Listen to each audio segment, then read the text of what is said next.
ये है भारत की पश्चिमी सरहद पाकिस्तान से सटी बंटवारे वाली लाइन, जिसकी चप्पे चप्पे पर पैनी नजर रखनी पड़ती है। यह एक ऐसा रण क्षेत्र है जहां पर कदम कदम पर वीरों के स्मारक बने हैं, अनगिनत गाथाएं लिखी हैं। ये सब इसलिए क्योंकि पड़ोसी की नीयत खोटी है।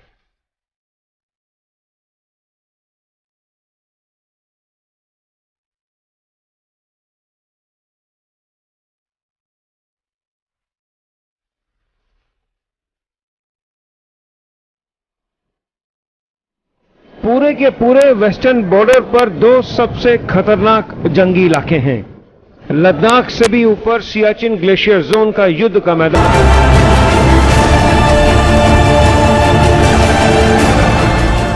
जब से पाकिस्तान ने मुंबई में आतंकवादियों को भेजकर कत्लेआम मचाया है और जब से अमेरिका ने ओसामा बिन लादेन को पाकिस्तान की राजधानी इस्लामाबाद के नजदीक ढूंढकर एलिमिनेट किया है, तब से भारत की पूरी पश्चिमी सरहद को सील बंद कर दिया गया है। और इस अहम काम को अंजाम दे रहा है बीएसएफ और उसके जाबाज जंगी।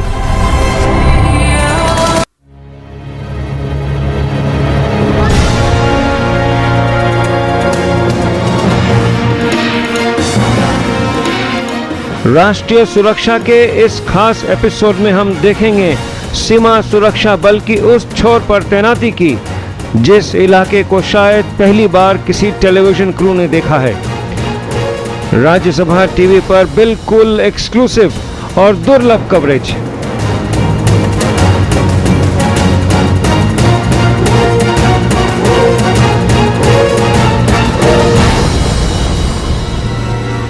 दूर और बहुत दूर न पहुंच पाने वाला इलाका।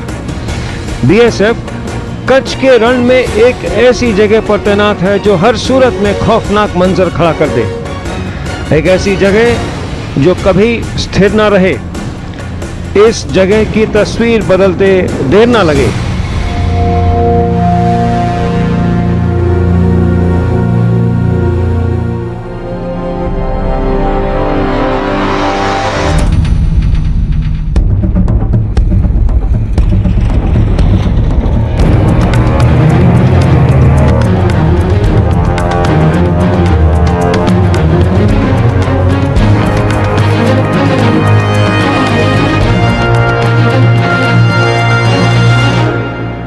यह सीमा सुरक्षा बल का छोटा दस्ता कंटीले तार वाली दीवार की दूसरी तरफ जा पहुंचा है, इन सफेद खंभों की नजदीक से निगरानी करने के लिए।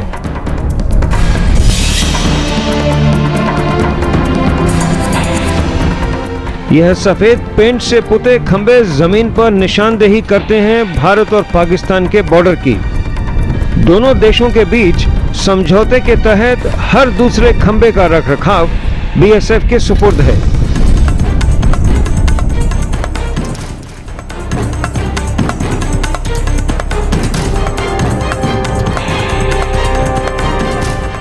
दिन की बात अलग, यह बॉर्डर रात में भी लगातार पहरे पर रहता है। सीमा सुरक्षा बल के सैनिक बिना पलक झपकाए तैनात रहते हैं। हाल में जब नीलोफर तूफान आया तब बीएसएफ को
दिया गया है, सर्च लाइट है, जो भी चीज़ दी गई है उसका पूरा इस्तेमाल करेंगे और सतर्क रहेंगे।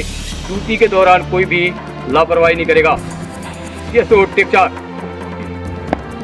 एसपी पटेल साथा अनुराग हिलमा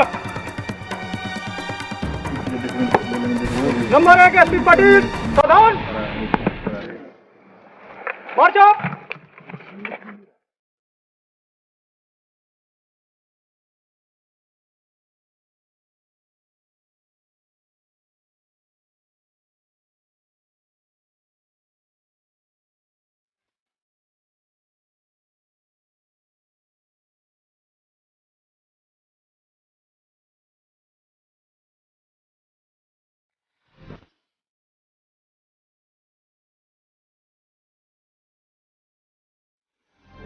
मुश्किलात आती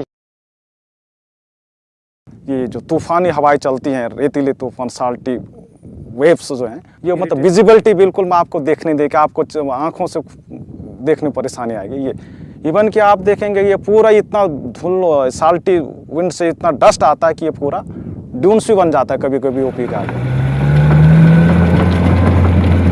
बीएसएफ फौज के लिए गुजरात के रण को संभालना कोई मामूली बात नहीं है। दूर दूर तक कोई पेड़ पौधा नहीं, सिवाय दूसरे फौजी के कोई दूसरी आदमजात दिखाई नहीं देती। रहने लायक जगह बिल्कुल नहीं है। हवा पानी रूखा सूखा। मई से अक्टूबर के दरमियान रण अरब सागर के खारे पानी से ढक जाता है और जब मॉनसून के महीने बीत जाते हैं, जब समंदर वापस अपनी गहराइयों में चला जाता है, तब रह जाती है सिर्फ नमक की चमचमाती परत। कुदरत का करिश्मा यानी सफेद रण। पूरी दुनिया में ऐसी दूसरी कोई जगह नहीं।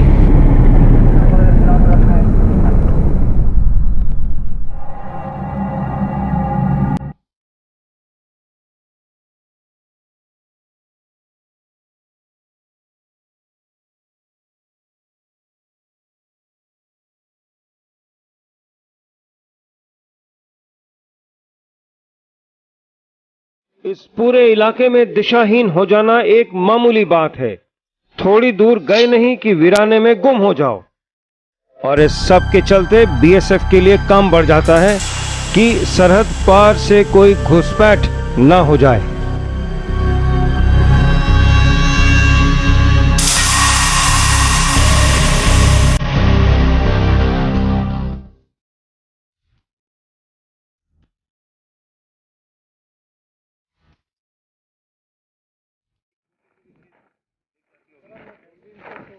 रन के इस बीहड़ वीराने में फौज की तैनाती तमाम दिक्कतों और मुश्किलों के बावजूद पश्चिमी सरहद को पूरी तरह से सीलबंद कर दिया गया है।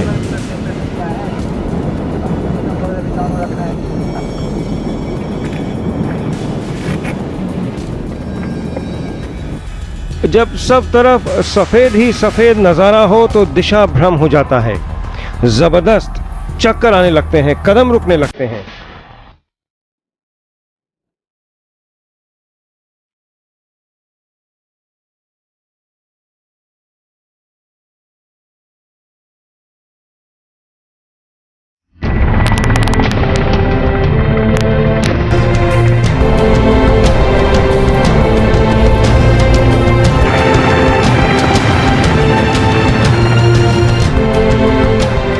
वक्त वक्त पर सीमा सुरक्षा बल के आला अफसर दुश्मन के खिलाफ नाकेबंदी का जायजा लेने बॉर्डर चेक पोस्ट पर इंस्पेक्शन करने आते रहते हैं।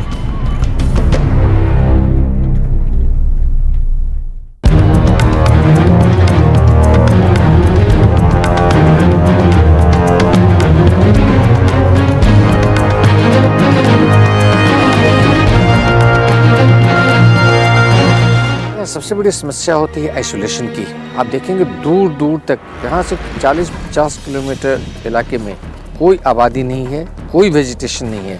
डिफ़िकल्टी होने के बावजूद ये अप्रिशिएशन की बात है, इसको मानना पड़ेगा कि हमारे जो बीएसएफ के जो ट्रक्स हैं, हमारे ऑफिसर्स और जवान जो 24 घंटे सीमा की रक्षा में यहाँ लगे हुए हैं, बहुत ही कठिन विकट परिस्थितियों में यहाँ काम कर रहे हैं। बरसात के दिनों में, मानसून के टाइम में ये पूरा इलाका पानी से भर जाता है और वो पानी भी एक नॉर्मल पानी नहीं होता, बिल्कुल खारा पानी होता है।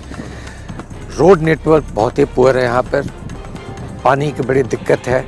इन सारे डिफ़िकल्टीज़ के बावजूद हमारे लोग यहाँ 24 घंटे ड्यूटी कर रहे हैं, पूरे साल ड्यूटी करते हैं।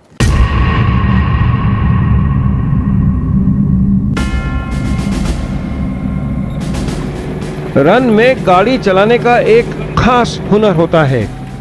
रास्ता जीपीएस से देखा जाता है। गाड़ी का टायर जमीन में धंस ना जाए, इसके लिए कम से कम रफ्तार किलोमीटर फी घंटा रहती है।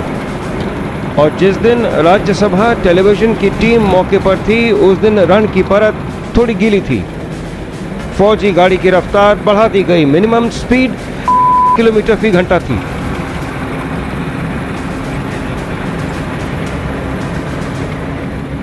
रन के इलाके में यहाँ के बिल्कुल सलाइन एटमॉस्फेयर है, हवा में सैलिनिटी है, कोई हैबिटेशन नहीं है, आसपास में कोई आबादी नहीं है, कोई वेजिटेशन नहीं है, तो एक लोनलीनेस की जो फीलिंग होती है, अकेलापन, ये सबसे बड़ी समस्या है। और इस हालात में जवानों को मोटिवेट करके रखना, 24 घंटे की ड्यूटी कराना, ये ऑफिसर्सों की सबसे बड़ी रिस्पॉन्सिबिलिटी है और बखूबी निभा रहे हैं हमारे ऑफिसर्स ये ड्यूटी।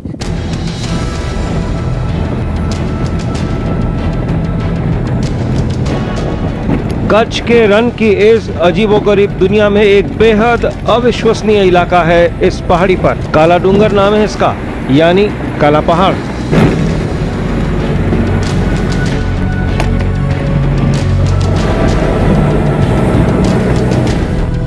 रन में सबसे ऊंचाई वाला स्पॉट। यहाँ पर एक ऐसा चमत्कारी रास्ता है जिस पर गाड़ी बिना स्टार्ट किए अपने आप पहाड़ी पर चढ़ जाती है। बीएसएफ की इस इलाके पर खास निगरानी रहती है कि कोई संदिग्ध व्यक्ति जगह का फायदा ना उठा ले। काला डूंगर की रेंज से पूरा रन सुरक्षित रहता है।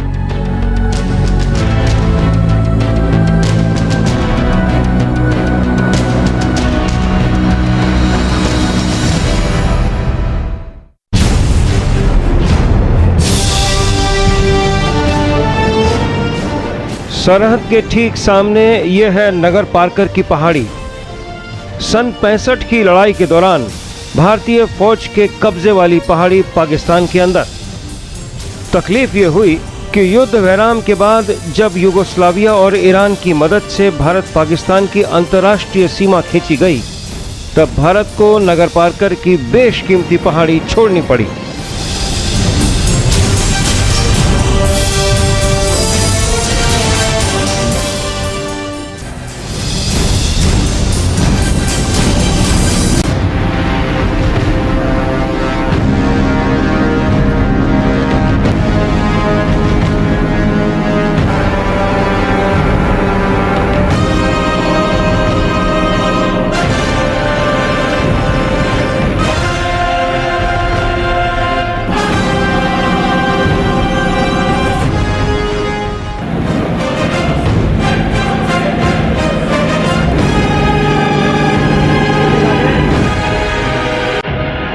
के लिए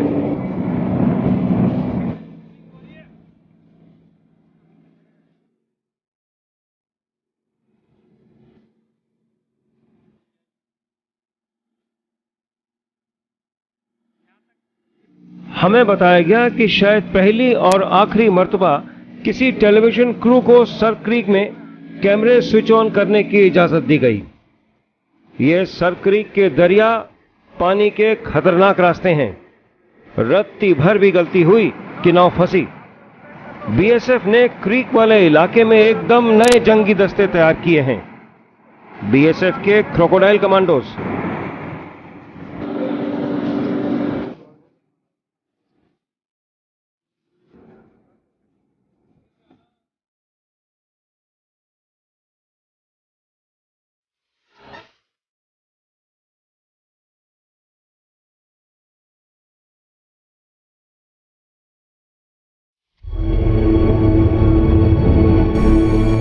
ये बहुत दुर्लभ झलक है सर क्रीक के अत्यंत गोपनीय स्थान पर स्थित सूफी संत सावला पीर की दरगाह।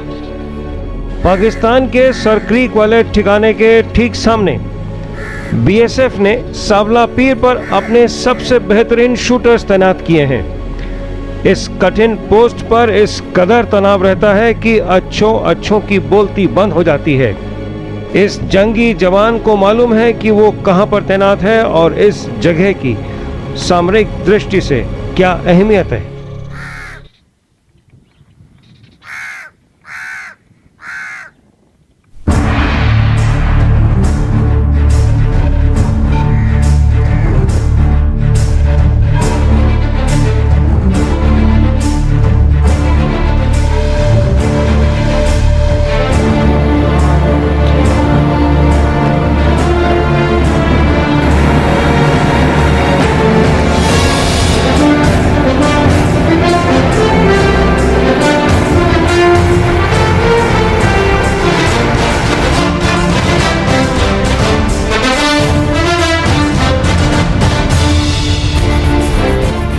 अगर मदद चाहिए तो वो भी दूर पड़ जाती है।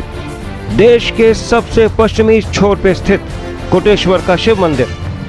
कोटेश्वर का स्थान वही है जो कन्याकुमारी का भारत के नक्शे पर एकदम दूसरे कोने पर। बीएसएफ ने कोटेश्वर के आसपास समुद्री सीमा पर फुल प्रूफ नाकेबंदी कर रखी है। इस काम को अंजाम दिया है पानी पर तैरती हुई ऑब्जर्वेशन पोस्ट यानी फ्लोटिंग बीओपीज। क्रीक एरिया में ये हर कोने कोने पर तैनात हैं।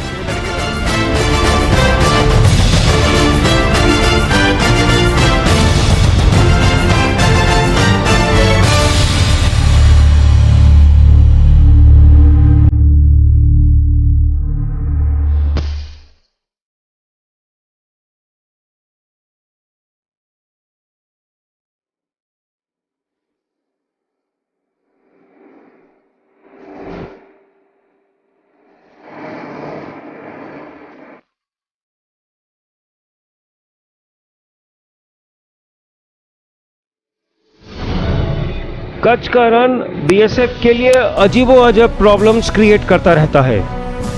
यह दलदली इलाका एक असंसदीय शब्द नाले के अलंकरण से प्रचलित है। यह गाली वाला नाम पाकिस्तान ने दिया है। इस इलाके में पाकिस्तान आतंकवादियों को लगातार चोरी छुपे भारत में दाखिल करने की कोशिश करता रहता है और बीएसएफ के प्रहरी पहली नजर में ही उन्हें धर दबोच लेते हैं। यहाँ हम 24 घंटे ड्यूटी करते हैं। यहाँ का कैंप का ड्यूटी छोड़ के आगे पेट्रोलिंग फूड पेट्रोलिंग ये दोनों करते हैं। इन जगह का पूरा हम निगरानी रखते हैं सर। हाल फिलहाल में बीएसएफ को एक नए बख्तरबंद हथियार से लैस किया गया है। यह है ऑल टेरेन व्हीकल। पानी के अंदर तैर जाए, कीचड़ में तेज भागे, कभी ना रुके। रन के लिए सबसे महफूज जंगी वाहन ऑल टेरेन व्हीकल। यह खास बॉर्डर पिलर बहुत अहम है। भारत पाकिस्तान के समझौते के तहत पश्चिमी सरहद पर आखिरी निशानदेही यानी पिलर नंबर 1175। जी पिलर वाली कतार पाकिस्तान नहीं मानता पर भारत मानता है।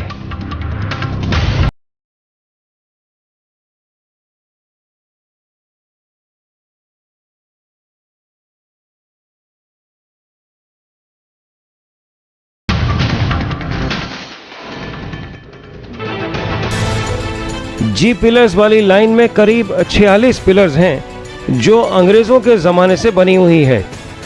एक कैप्टन ग्रिफिथ हुआ करते थे अंग्रेजों के स्थानीय सर्वेयर, जिन्होंने सर क्रीक के इलाके का नक्शा बनाया, जिसके तहत ये जी पिलर वाली लाइन बनी। सर क्रीक के नाम की एक गलत धारणा बनी हुई है। लोकल सिंधी भाषा में सीर के माने होते हैं साझा। इस दरिया का मालिकाना हक साझा था दोनों तरफ से। सिंध की तरफ से उनका वाला छोर और दूसरी तरफ से कोट लखपत वाली जमीन। सीर शब्द का अंग्रेजों ने गलत उच्चारण किया और समय रहते सीर क्रीक बन गया सर क्रीक।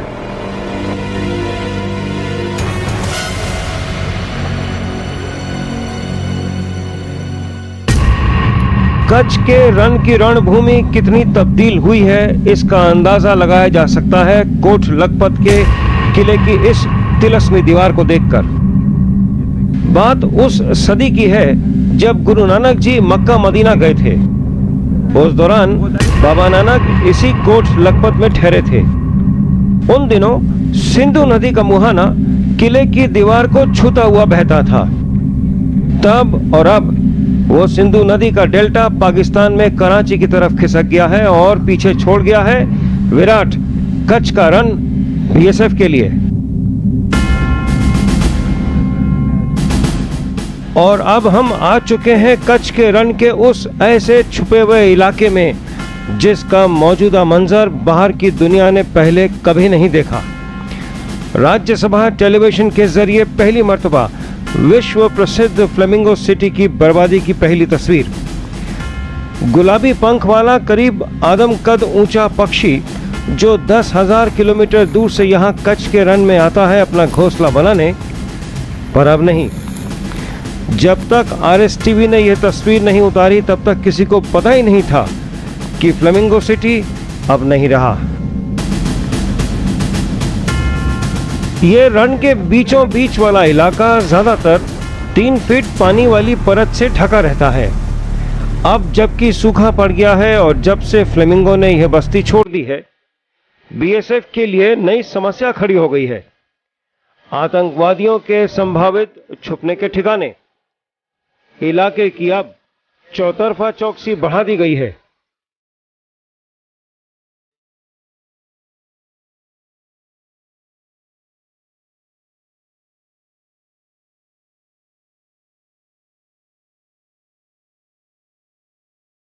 इस फ्लेमिंगो सिटी के टापू पर पहुंचने के लिए हमें करीब 3-3.5 घंटे का वक्त लगा। दूर दूर तक किसी और के कोई पैरों के निशान नहीं दिखे।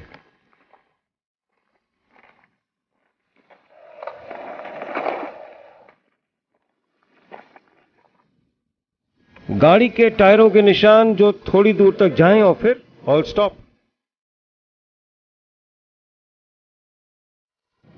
यहां पर कोई जीवन नहीं है। डरावना वीराना है, सफेद पर लगती है मौत की घाटी। और बीएसएफ के लिए वो वहां जाए जहां दूसरा कोई ना पहुंच पाए।